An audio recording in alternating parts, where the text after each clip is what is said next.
Hello. In the last video of this series, I covered the other, some of the other main variations in the 697 closed Catalan. Um, I'll, there are two main closed Catalans. Obviously, 97 is the one I'm covering this video, and I covered in the last video. C6, I'll make future video about it or videos. Um, In the last video, I covered the semi-slots tried by black, and I covered in this tabia, I covered bishop b7 for black and d takes e4. So if you want to know those, go check out the last video.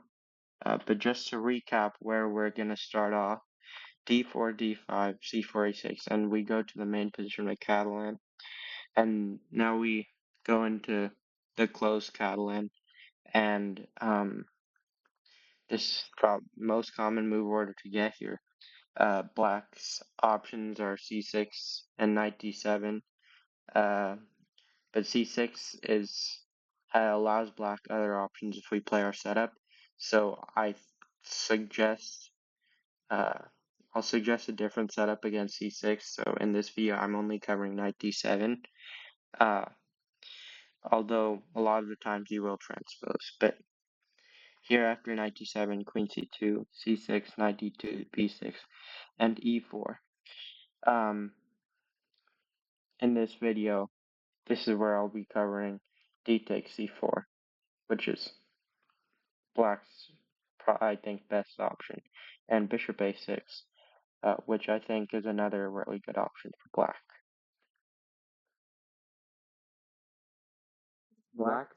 One of black's better options um, is bishop a6, and here after b3, e5 is also an option though to kick away the knight and try to expand in the center. But b3 is just trying to develop. b3, rook c8, bishop b2, c5. Um, Black is like getting some activity in the center, but white gets like a lot of play from this. After takes, rook e1, uh, rook e8's the main move, and then after rook d1, takes, black can play b5, trying to make use of the pin, but after knight f5, black is almost equalizing, or very, if not very close, uh, according to the engine, but white has some really annoying threats, and with the strong like bishops on b2 and g2, as well as a knight on f5, and then black can never actually take twice on c4, uh, or take with the t pawn, because the e4 square is always going to be weak, and like here, this is just not. Black is getting crushed if he allows knight e4.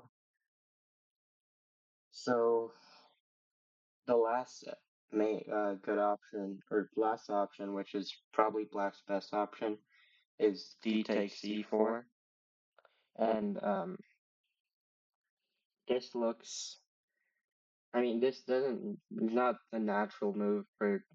I mean, it's a lot of people would probably want to play d takes e4 here, just because it gets rid of one of white's central pawns. It might feel more natural, but d c4 here, uh, and the difference between dc4 and d4, dc4 doesn't open our bishop up, and that means it makes it a lot easier for black to put his bishop on b7 and then play c5, uh, and black gets this in this line after knight takes d4, bishop b7.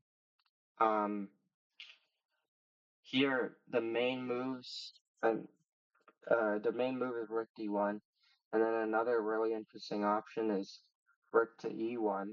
but they both lead to really, uh, you know, they both lead to theoretical lines where uh, which have are already been played a lot, or Rook D1 has been played a lot, and Black seems to be doing fine, and Rook E1 has, while it hasn't been played so much, Black has I mean, semi-fourth line to equality here.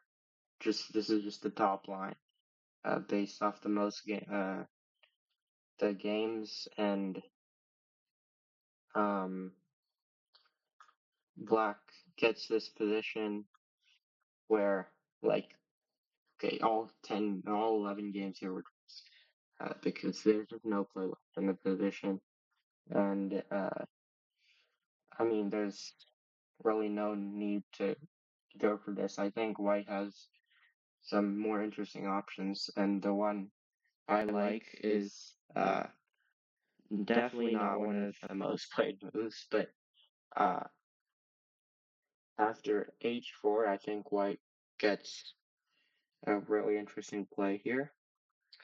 After c5's Black's main, probably best option here.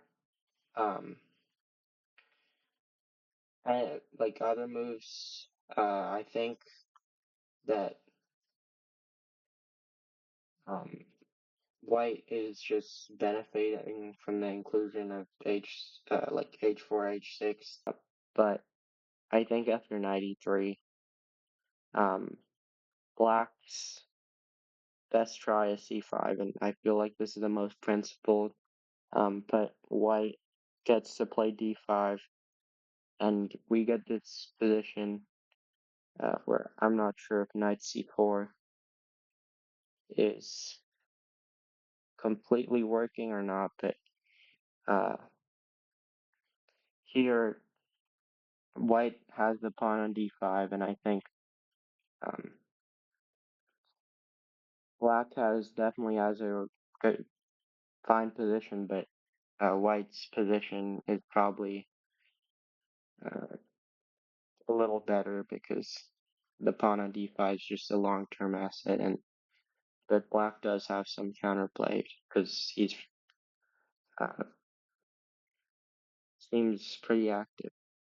But once again, White probably has an edge here. But I mean, the definitely the most critical test is c5.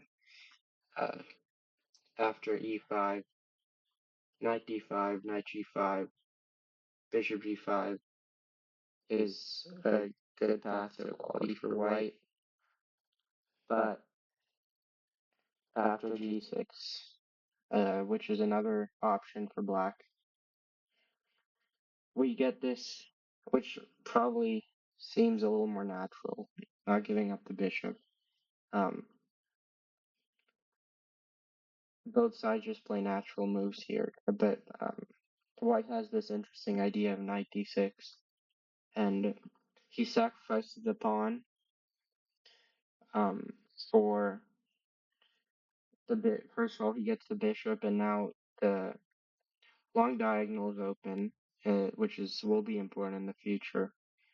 Uh, and he got the bishop pair, and Black's dark squares around his king are just very weak now. So after b4, knight d7, White can play knight e4, trying to exploit the dark squares.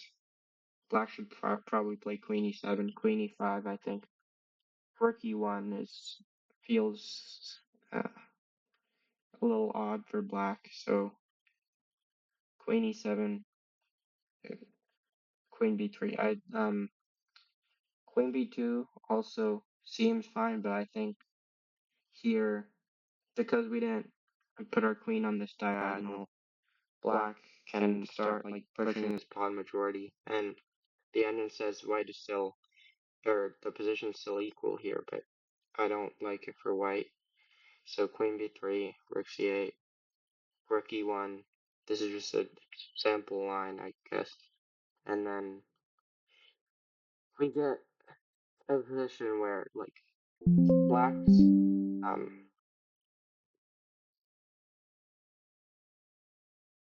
we get a position where, black looks like he has counterplay, but really the entry squares are, the main entry points are blocked, and knight b4 fails because, let's see, there's just too many uh, weaknesses around the king on the dark squares. I think rook d7, yeah. After rook d7, and then knight's coming to f6. It's bad. That's if he plays g6 here, but bishop e5 I think is a better path for black.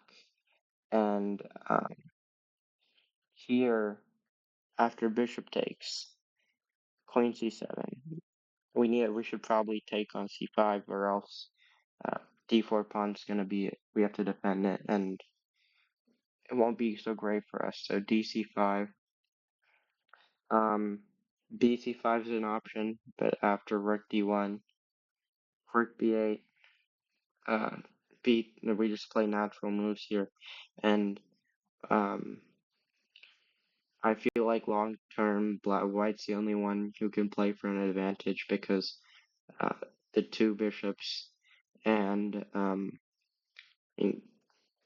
black may have some weaknesses long term, but the evidence says black has pretty much equalized here. But knight e5 is just not an option for black because here, uh, instead of rook b8, knight e5, the c5 pawn's falling in.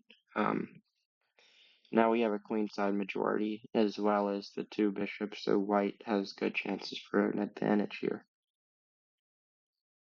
After knight takes c5, this is just an example line.